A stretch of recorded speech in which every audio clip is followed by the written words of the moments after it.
morning, everyone. Welcome to Talking Horses. Acacia Clement and Andy Serling as we continue the weekend today. A couple of stakes on today's card. See what happens. A beautiful day as well. I know. It was so nice being out in the paddock yesterday. I'm looking forward to being out there today and tomorrow as well. And just really, really enjoying that Mother Nature is being kind to us, and some good turf stakes today for the 2-year-olds as well. And of course the Weah, and I know named after one of your favorite horses I love ever. Weah. She was a cool horse, no doubt. And you know, it is weird. We've been moving the rails, and normally the only time you'll ever see a bias on a turf course is when you're down to the zero. When you go down to zero and you're on fresh ground they haven't run in a while, it seems like, and it's more, I think, significant on the inner, oddly, which is at 12 feet.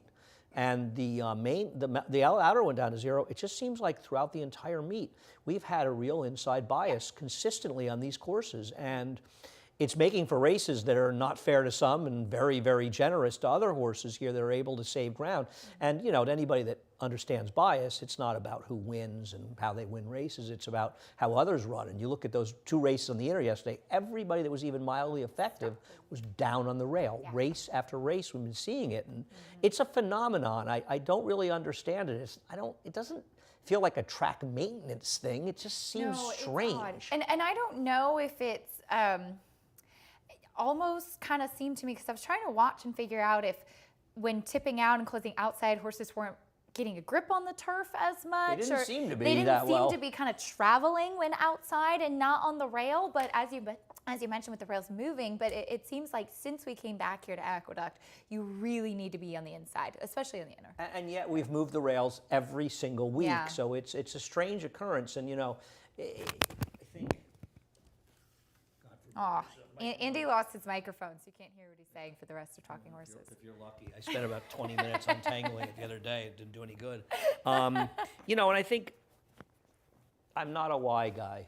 I don't ask why questions, because for the most part, why is irrelevant. If it's relevant, I don't know why it's like that. I just know what it is, and watch the race is what it is, and we'll see if it continues on today's card. Yeah. Head over to Naira Bets. If you're not a member, use the promo code MATCH200. We'll match the $200 of your initial deposit. You can check out track stats when you're over there as well. What else do we have today, Eddie? We contest. We have the $300 buy-in, cash and seat prize down to post time tomorrow. I think you still have to post time today for the $40 feeder into that contest as well. Get all that information at nairabets.com/contests. And we are on from 12:30 to 1 today, and then we'll be off until 2:30 and 2:30 to 4:30. And I feel like it's just you and Greg and I holding down the fort today. Yeah. That's it. And Maggie's out this week. Yes. Yeah. Yeah. Okay. I hope she's somewhere fun. Yeah, I think she and Tom went to England, right? Oh, nice. Yeah. Oh, I didn't ask, but that's nice. Yeah. Good. Okay. Tom won a stake. He went to England, so I know. That worked out well. Race number 1, I think we both agree here. We'll take a look at Accidental Bid running second in the debut, and Sorority Prank, who's a player but just never seems to win these races. And I mean, I don't really have anything against Sorority Prank. It doesn't win, and I thought Accidental Bid ran well here. And then I don't know what the idea was going a mile and a quarter and off the turf race, but obviously that didn't work out very well. And he was actually entered for the turf that day and to go much longer. And I just think this is a better distance for him back to the mile. I thought he ran very well at first asking. He set the pace. And it was also against Open Company. He's back in against New York Breds today. And Protective was the one that won that day, a horse that was running in graded stakes races like the Belmont and hitting the board and such. So I'm going to forgive him for the last race. I just think this is a much better spot for him. Yeah, it'll be interesting to see how the board settles in here, because unless you think Sorority Prank's going to wire the field, it's sort of executive move. The 3, who doesn't seem impossible, showed some life last time. Get a job, came back and ran fairly well. He did. Right? He finished second with an 80 buyer speed. Yeah, he ran pretty so, well in there. But he did. He finished. He ran better than I had anticipated. Yeah, we're seeing a little early money. I mean, it's very early for the first-time star on the outside. It just doesn't seem like the Melanie Giddings barn has had the same sort of magic they had for a period of time in Saratoga. I agree. I wanted to take the wait-and-see approach with this one. He is the half-brother to multiple stakes winner Banksting, so there is actually quite a nice pedigree. The dam's been a good producer of New York Breds. But just, I thought against this group, which I know that they have some questions to ask, but I think there's some decent horses he's running against. I agree, and trying to get a mile first time out, and Yeah. I agree. I think you're going to see a race where the buyer figures in the low to mid 70s, which while it's not going to win major stake races, it's pretty reasonable for these horses, especially when you're asking horses to go a mile first time out. Race number 2, one of the bigger scratches on today's card when Eternal Silence, who would have been an overwhelming favorite, came out. It's good for the Clement barn that they had a backup in time, and in time also draws well towards the rail and should get a good trip and ran well last time. I scratched into her like you did, and I don't see any reason to play against her. Absolutely. She was flattered when Justin I, who finished second to her, came back to run second in the Jockey Club Oaks, improving her buyer speed figure 3 points. I think that in time's just a horse that's kind of taken a little bit of time to get going, but now that she's been able to put consecutive races back together, she has been improving and shown that she wants the distance, and she has tactical speed from the inside. She get a good trip, kind of what we were talking about with wanting to be on the inside as well, though this is on the outer. And the horse that'll be a clear-cut second choice, I would think, is this horse, a girl from Ireland. I don't like her at all. I think all she did last time was sit on a very good rail. The rails were down to 0 here, and that's when we saw the rail good at Saratoga, was just sit on the rail and kind of suck up for second here. I don't love her chances. I don't know that she gets better with more distance, but I think she's a horse that's benefited from very good trips recently, and I'm going to try to beat her for second. I agree. I thought that she was just kind of there. Prerequisite was the Chad Brown horse that had a ton of backlash and was coming off a big layoff, and she was controlling things on the front end, but she has just a ton of class, and I thought that the girl from Ireland kind of just ran in second and was flattered by the winner, if that makes sense. And I think it's actually an interesting segue to the horse that I'm going to try to get in for second, and that's Quarrel, because Quarrel got that classic mistake that you see connections, trainers, riders do all the time. They employ a strategy and it doesn't work, and the immediate assumption is, can't do that again. And just because something doesn't work one week doesn't mean it's not valuable the next week. She went to the lead in that mile race. She kind of ran off. She was also running against better horses. Then she was in a race last time where she was the two-back, where she was the controlling speed, the prerequisite race. Yeah.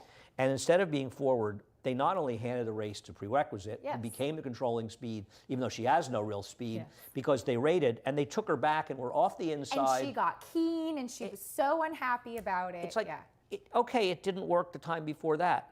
It may not work here, but she has 0 chance with the ride that she got. Yeah. And now her chances may have been 10% or 5%, whatever it was better than 0. And it's just weird handling, right? Mile and an eighth. And they go 6 furlongs last time. Well, she got ran off her feet, not surprisingly, in there. And now she's back at a mile and 3/16. I have no problem with her getting longer. No, you know? me neither. And I just think they're supposed to just go. Yeah. Just go, lose. Run 5th, run wherever you run. But lose with your best chance to win, and I think her best chance to be effective here is to be aggressive. She also acts like a horse that's forward. You know, she's an energetic mare, or filly, I should say. I mean, I got a little bit of a soft spot for Coral. So do I. I like her. But I like her too. I actually really think that she fits in this position. So do I. I do hope that Romero is aggressive with her, and He usually will be. when he rides her, he is. But I know that was the instruction to start specs. I remember Rajiv Mirage sharing on air that they plan to take her off. Oh, two-back. Well, yeah, and it's something that we see time and time again. Just because something works one week doesn't necessarily mean it's the greatest strategy next week. Just because something doesn't work doesn't mean it's a bad strategy going forward. And I think too often connections are result-oriented without looking at the circumstances of the given race that day. You have the 8-second in this race for Shug, All-American Beauty. I don't know what to do with her, but she's coming off an awfully long layoff. She does have a big layoff. I feel like she's a little dirtied up. Maybe she's just not that good.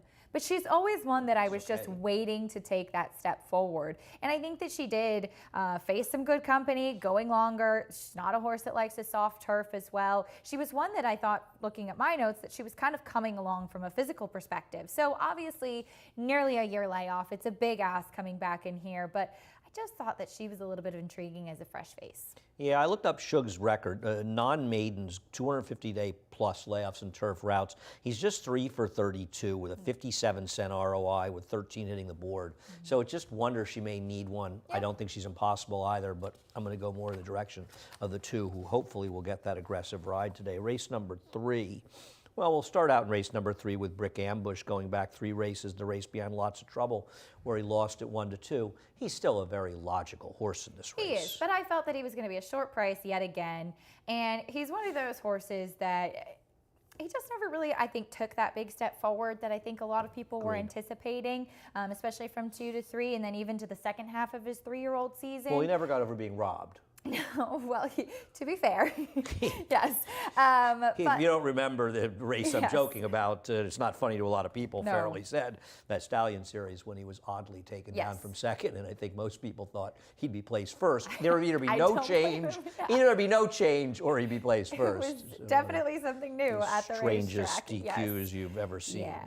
Look, he makes a lot of sense in here. I just thought he'd be a short price, and I wanted to take a shot with Very Stormy. I was kind of against him initially because he did win taking a step up in class after being exposed for maiden 30. But I remember speaking to Bruce Levine when he won that special weight race and said he was just doing so well, I didn't want to lose him.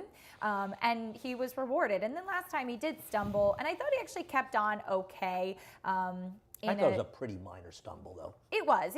But he ended up kind of in a chasing position. I don't know. I wanted to give him one more shot in here. I think he's actually okay and maybe has a little bit of quality. He was a little against the track last time as well, so, you know, obviously not impossible. And then there's Sandy Sweet Tooth, who will show the win last time. Now, I think this win was helped by a racetrack that was very much in his favor. We'll see how he does off the layoff for Rick Dutrow. His horse has been live. He figures to be forward along with Stewie in this race, right? The 4, who looks like he's probably in a little tough. Absolutely. I think Stewie definitely is reaching coming in from Finger Lakes, but he's been quick out of the gate. And I mean, Sandy Sweet Tooth back in April rocketed out of the gate. The problem is he hasn't run since April. Yeah, no, I don't think he's impossible, but I think the racetrack helped him last time. I'm going to bet Apollo Code in here.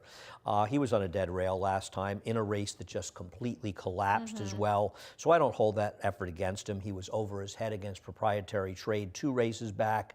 Time before that, I thought he ran fine and fast enough. He's got fast enough races. He doesn't need the lead to win races, so I thought he was kind of interesting horse, a little bit dirtied up by circumstance down at Monmouth. Yeah, for sure. I think it's a bit of an intriguing race as to who's going to step forward. I agree, and Brick Ambush may win, but like you, I think he's a horse who's been disappointing. He just never got over that unfair DQ.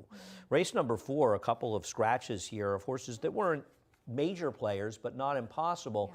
But I also think their scratches, they sort of help Next on Stage, because now Next on Stage only has post 8, and I guess if a horse deserves a win, it's kind of Next on Stage. It took an absolutely brutal beat last time. Now, as we show the race, it's still important to note that this horse did have a pretty good trip, but she was not down on the rail. She was stalking outside, and Jim Matrone, I mean, this was that last day when Chad Brown feels like if he ran all 27 races we ran, he would have had 27 winners, because it just, I mean, this was unbelievable. This horse literally had the lead at one point during the entire race to run her down. The wire. This horse is like going to eat the other horse, actually. This was I mean, it's amazing. And she gets clear here. She's going to be very tough. I didn't pick her, but I mean, to suggest she's not the worst to beat is kind of silly, right? I totally agree. I think that she is, especially like you said with the scratches. That was a tough beat. I thought that she actually ran okay. 2 starts back behind Dele Fort. That was kind of in the point where Ray Handel's horses were just really, really running in every spot, and claimed this horse. And I think Ray actually has a strong 1-2 punch in here. I kind of like the other horse, Tongue Twister, because I think that this is a horse who has had some trips, and she does come from off of it. And so I do wonder if maybe her stablemate is going to be kind of the one that's able to control things with the speed, though Next on Stage is typically not the fastest gate horse. She kind of gradually moves up to the lead, so outside posts might actually help her, and with Joelle, who's not kind of a run and gun type of rider. So Tongue Twister I thought was interesting. 2 starts back, she studied really sharply out of the gate. She got really keen 3 starts back. Last time out off the pace, and I thought actually ran on a little bit in there at a big price. Thought she would be a little bit of a larger price in here, and maybe one that could get a cleaner trip. She draws the inside, which is certainly not going to do her any harm. I decided to sort of look at 2 new faces in here, and there's 2 new faces, and those new faces are the number 6, She Is Invincible, that Linda Rice takes over the training of. Larry Goichman had this horse before, moves to Linda's barn. I thought that she ran okay last time out, and we'll take a look at Settling Storm. This is Okay, so we're not going to show the video of Settling Storm. I just wanted the new face, and I'd like to see Junior be a little aggressive. Now, she's not that fast, but she's going to have to get position, and Junior's pretty good at getting position. And I also didn't know that we're going to have a big inside, and maybe that'll change today, though I doubt it. But I thought that she was interesting. I didn't think her races out of town were that bad, and maybe she's just sort of finding the company she belongs with. She has, and I think it's one of those cases, we talked about this when Christoph had a couple horses coming in after breaking their maidens at Finger Lakes last week. And so sometimes when they go to break their maiden, that's kind of the only opportunity they have to win a race at a smaller track. And then sometimes when they win, they're able to kind of continue that forward. And she has actually been one that's kept that form and ran well in her last 2 starts. So will be a test to see how she does in this group. I don't think she was ever really that bad. I think she just sort of belongs with these. But if the 10 clears next on stage, it might be all she wrote. The late pick 4 after a quick break. Born in the foothills of the Adirondacks over 150 years ago, the Saratoga brand has become synonymous with quality, carefully crafted spring water. Each stunning blue glass bottle is created with the same attention to detail and care that has been the Saratoga hallmark for generations. So open a bottle, take a sip, and savor the Saratoga experience. Saratoga, an American classic that's always in good taste. Make every day exquisite.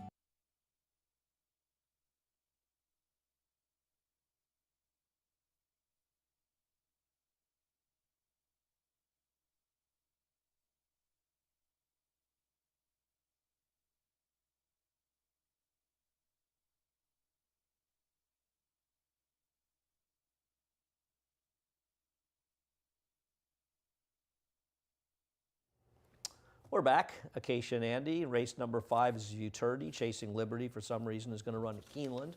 But I thought she ran fairly well last time. What did you think? We'll take a look at the race she comes out of, where they took down Under Whose Radar. What did you think of this DQ? It was an interesting one. I know Under Whose Radar did drift out, but She did hurt her. She kind of impeded her he at a key spot. But I was surprised they took the horse down. I'm not saying it was a terrible takedown. Yeah. I mean, so it's funny. It's like right here when the camera angle switches too. So you're going to see Jose Ortiz, who was aboard Under Whose Radar there, go left-handed. And when he switches leads, he kind of does lug out a bit. And that does impede Chasing Liberty. That said, I thought that Under Whose Radar was the winner throughout. Well, I think the way Chasing Liberty was able to re-rally to him, yes, and sort then of was the indication that really did affect his rally, and there is a very fair argument that ducking out like that cost him the win. And so in that regard, I don't think it was a bad DQ. I was just I didn't have a strong opinion. I was just a little surprised by it. I get it. I get it. And I don't have a knock on Under Whose Radar. The only thing I'll say is he's probably not fast enough. And, who's going to be the inside speed? Is it going to be in the chase? Is it a horse like Epitaph, who we know has turf speed and can be the inside speed more so than Gate to Wire, who does draw well on the inside? Yeah. And I think we should talk about Menti as well. It just seems to me that this is a complete and total give up on this horse. Yes. I don't really understand the whole thing. Yeah. He's a half or a full to fierceness. He's obviously got a lot of speed. There's absolutely no turf pedigree that I could find in the family. I don't know if you found anything. No, I could not find anything in the bottom side. What I will say is, I have said personally, and I will pat myself on the back for this one, but right from the beginning, I was like, I think City of Lights are going to be turf horses, because they all they're okay move sprinting. like turf horses. They're good sprinting on the turf, but there are quite a lot of good turf horses. I think he's 12% with turf sprint runners. So there's no turf pedigree on the bottom side, but I do like the City of Lights on the turf, especially sprinting. And he did have the opportunity to work on the Oklahoma turf course. It's unfortunate now we don't have XBTV up there anymore, so I couldn't watch it because I would have loved to see that. But I don't think he looks much like a turf horse. I don't think he moves much like a turf horse, but obviously he showed Todd Pletcher enough that he could handle it. But maybe it's just a question of let's find out, because obviously, there's been some hiccups along the way. He won, broke his maiden. He had the issue with the inflamed hock, missing the early races up in Saratoga. Why did he even come back? Why didn't they just give him the rest of the year off? I don't know. And then coming back in the hopeful, not an easy place to return. And he didn't run well. And so I guess it's let's see if there's any opportunity to get to the Breeders' Cup, because this will be the only way we could. Right. It seems like a Hail Mary to try to get the Breeders' Cup Juvenile Turf Sprint, which is the most ridiculous Grade 1 that will ever be run in any country, anywhere, including the ridiculous races. It's actually less of a Grade 1 than the Summer and the Talma that are fakely called Grade 1s. Is it more or less, well, it's not a 2-year-old race. I was going to ask if it's more or less of a Grade 1 than the turf sprint at Kentucky Downs. That's for older. Well, horses. that's just disgraceful. I mean, I'm assuming that Pat Mahoney will be a Grade 1 this summer because the 4th, 5th, and 7th finishers ran 1, 2, 3. After the second finisher, it's an ungraded race, by the way.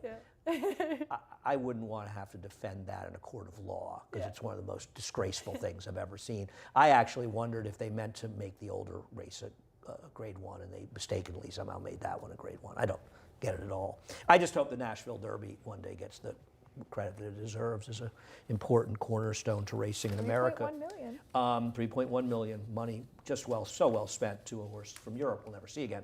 I'm going to let Menti beat me. I don't get it at all. If he wins, I lose. I will see how much speed he has in the turf. And, you know, I guess in some ways, maybe the horse you have on top is a recipient of the way the racetrack plays because he can just sit on the rail if he's not in front and get the right kind of trip. And Donegal can maybe win stakes back to back. Right, yeah, big day yesterday with Donegal Momentum winning the Gio Ponte. And Gate to Wire, interestingly enough, did not go Gate to Wire on debut, but he was up close. And I thought that he kicked on when Red Ortiz asked him with the crop. I was impressed by him. He was a horse that I actually liked and I thought was going to physically move forward from that debut race as well. So I was just really intrigued by him coming back. I know the race was not that fast, but he was kind of 3-wide pressing throughout as well, and I thought could potentially have some ability. And he was just one that I was excited to see come back. Yeah. Listen, he draws well on the rail. I've obviously got him third. I won't be shocked if he wins, but I'll say a couple things. I think it was a bad race. 4th place finisher ran 7 Beyer points worse the next time. Also, that was late in the meet, and at that point, the Mellon turf course had gotten pretty chewed up, especially in the stretch. And if you watch the races, I feel like the outside runners kind of had an advantage. So I think his being outside was somewhat mitigated a little bit by the circumstances of the race. I'm not saying it's impossible. I like I'm Otter here. Who I thought ran really well when he broke his maiden. Yeah. I don't think his race first time out behind Chasing Liberty was a bad race. He broke a bit slow in that race. I thought he ran fine in there. And then last time out, he got into a race that just seemed to fall apart. I thought he was very interesting coming here and cutting back in distance. I'm a little afraid he's going to be compromised by the racetrack, though. Yes, that's a really good point. And I thought watching that last race, too, at Kentucky Downs, he ran like a horse that wanted less ground. I agree. Just the way that he finished up in there. But I agree. I thought it was a solid maiden score, 2 starts back. And he's by Munning, so you would think that cutting back should actually suit him well. Yeah, that race he was in last time just completely and totally incinerated. See what happens? An interesting running of the futurity of prep race for the Breeders' Cup Juvenile Turf Sprint. It's a mouthful, isn't it? It's not quite the Grand Prix de Jockey Club, the race, that dirt race we finally got rid of. Its turf counterpart could be on the way out, too. Though it looks like it could be close to a benefit for the Clement family tomorrow. What's his name scratched, huh? Legend of Time. Yeah. He'll be missed. One last chance to bet against him. It's very disappointing. Race number 6. I mean, obviously Roswell is the horse to beat. We'll take a look at the race where Roswell finished second and 2 back for Kara's Time, where Kara's Time was third. I don't know what happened to Kara's Time last time out, but I thought she ran very, very well in here. This race was really falling apart as it turned out. And I think Princess Madison is a horse with some quality. I agree. One of the many Phil Bauer horses that were very hard to run down and did manage to win this race and beat Roswell. I don't care what happened to Roswell last time at Charlestown. What happens at Charlestown stays at Charlestown for the most part. And she's logical. I'm just hoping the 7 might have a bit of a pace advantage on her, probably stalking Golden Degree, and maybe she can hold her off. Yeah, I don't have any problem with her either. Kara's Time, who, like you said, she was disappointed last time, but I thought ran very well in that Princess Madison race. And then when she won the New York Bred Tour then back in June, I thought a big performance from her that day as well. And as far as Roswell, I talked it out. I just really thought that she was a horse. I know that she has kind of been right there in her races prior to that Charlestown race without winning, but I think that she faced Princess Madison, who we talked about with quality, Money's Gold, who was coming back and just rocketed out of the gate and kind of ran everybody off their feet in there. So to me, I wasn't going to try to beat her in this spot, though she will be a short price. Yeah, I mean, she's got the 3 seconds and hasn't won since her debut, but a little bit of circumstantial. She's lost to some pretty good horses in there. We both have the Rick Dutrow horse on the rail in the money somewhere. You have her second, Kids Last Laugh. It's sort of, for me, it's kind of a out of respect to Rick and how well his horses are running, and maybe she can improve And I like her races cutting 2, 3 back, back. too. Yeah, I agree. Less distance is better. She's still going to have to improve off of those races Yes. 2 and 3 back to be effective here. See what happens in race number 6, where Roswell will probably be one of the most heavy favorites, if not the most heavy favorite on today's card.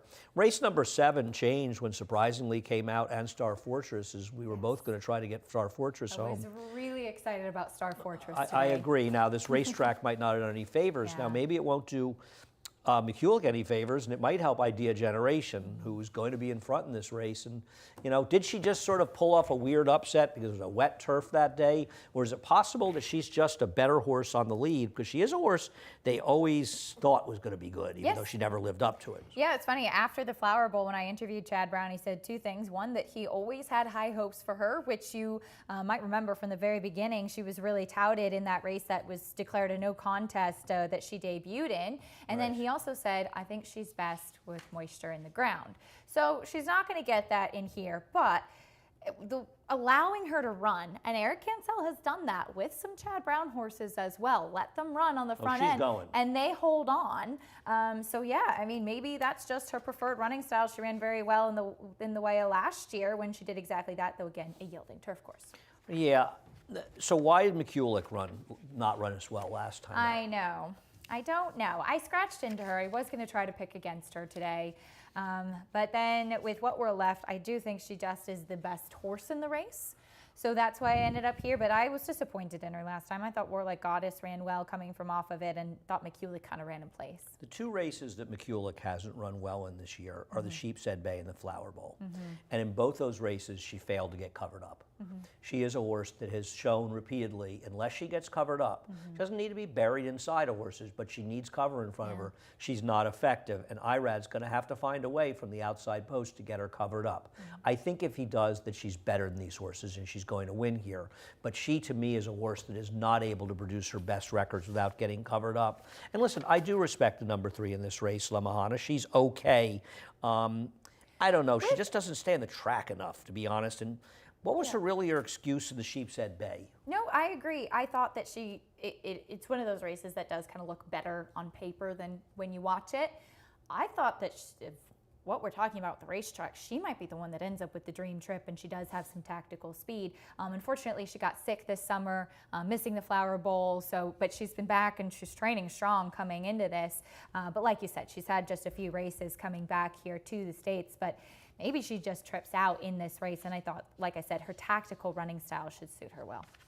You know, it's funny, I was thinking back to the Flower Bowl. I actually watched it with Chad Brown, and I said, when they went by us the first time, I said, McCulloch's in trouble. She's not going to be happy not being covered up. And he said, yeah, except he said, Idea Generation's going to win anyway. And this was half mile of the race. Idea Generation had her ears up, and she just looked so He said, happy look at her out the there, front. and she's just like prancing along, and Yep. she pulled off the upset over a good horse in Warlike Goddess. Race number 8, so we close it out. I don't know, Keisha. I just thought that Lil Lang, we'll take a look at the race in June, finishing second and placed first. I just thought he might be better than these horses. I totally agree. And Final Verdict's been very good. Just won again. He's been in terrific form with Eddie Barker, as has Eddie Barker in general, winning up the Storm here. Some horses that won yesterday. Yeah.